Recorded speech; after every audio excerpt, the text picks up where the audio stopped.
This presentation may contain language and scenes which may be objectionable to certain individuals. Viewer discretion is advised.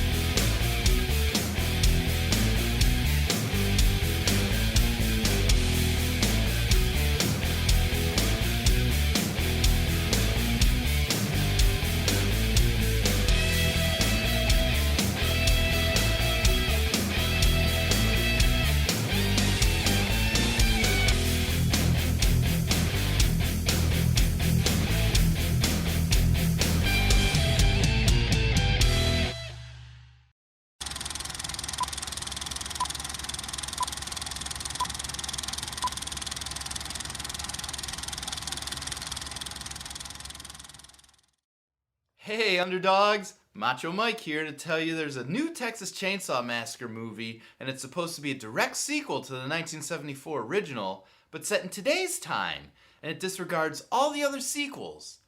Now I don't know about you, but I'm anxious to see them take the franchise in a modern direction.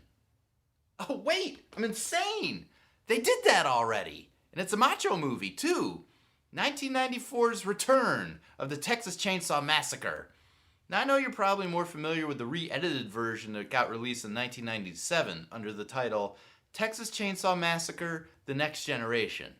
And that's why this movie gets such hate, because a lot of you have been watching it the wrong way. And thanks to the Shout Factory, they now have the original Return of the Texas Chainsaw Massacre Director's Cut on Blu-ray. And that's the version I'm going to be talking about today, and why it's more macho than you think.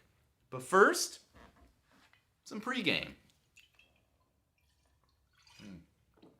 You gotta be in a certain mood for this one.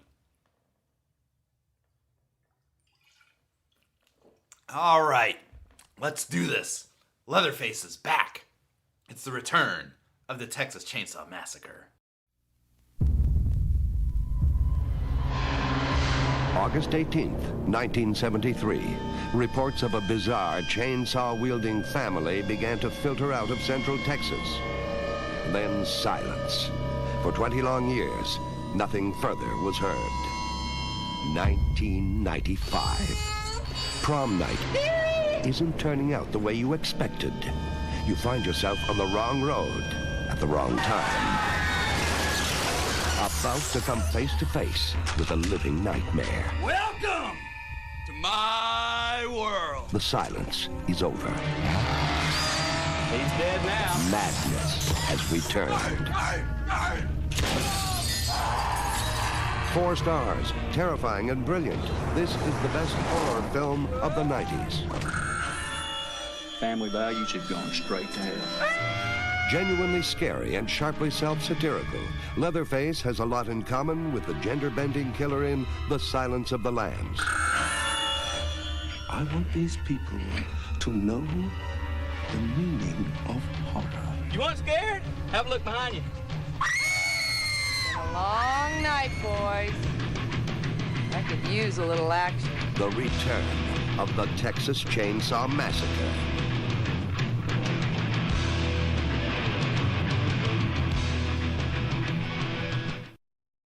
The one thing I'll give the Next Generation edit over the original version is that it had a better trailer.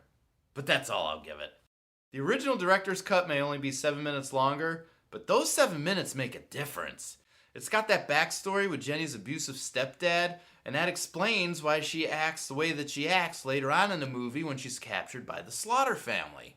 It also establishes that the Slaughter family themselves are in cahoots with a secret Illuminati type of occult, which explains why they're doing what they're doing.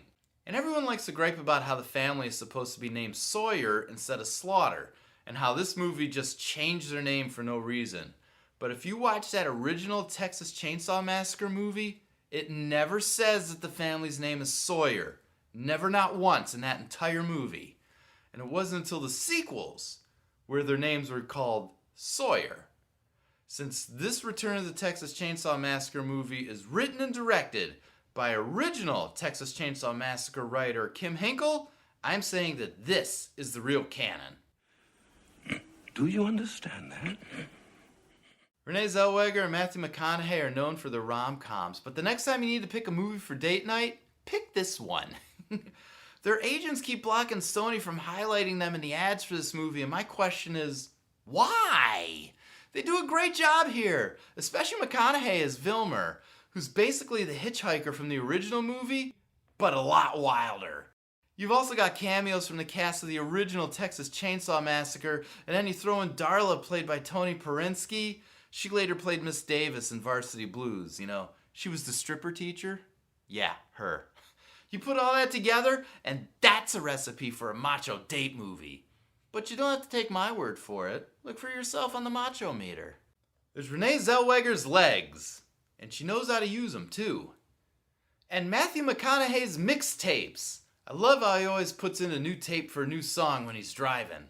Which brings us to a Texas-sized soundtrack, including bands like Push Monkey. Even Leatherface himself, Robert Jacks, he teams up with Debbie Harry for a song. There's also blood-curdling screams. Leatherface's purple pants. Looks like the Joker from Batman. There's vehicle chases, which of course leads to traffic accidents, a meat hook to the back, death by airplane, beer drinking, freezer stuffing, door smashing, window breaking, neck snapping, head crushing, shock sticking, face licking, gun jutsu, knife jutsu, chainsaw jutsu, tow truck jutsu, remote jutsu, I know a little bit about that, and my personal favorite, teat jutsu. Body count is 8, including 2 women. Are you having fun here? Oh, God. You can see more of me at my website, machomike.tv. It's the address of us underdogs. I've got swag for sale in the merchandise section. You can also link to my social media too, in addition to all the other videos just like this. Come find me Facebook, Instagram, Twitter, YouTube. It's all there. machomike.tv. Check it out. It's up to you. Okay, my whiskey's getting real low, so it's time to wrap this up. If I haven't convinced you to look at Return of the Texas Chainsaw Massacre differently, well, hey, I tried. Maybe you're just too sober. Drink some more whiskey and try it again. Thanks for watching, though. You've been great. I've been Macho Mike, and I'll see you on the next video here at machomike.tv. Till then, keep it macho.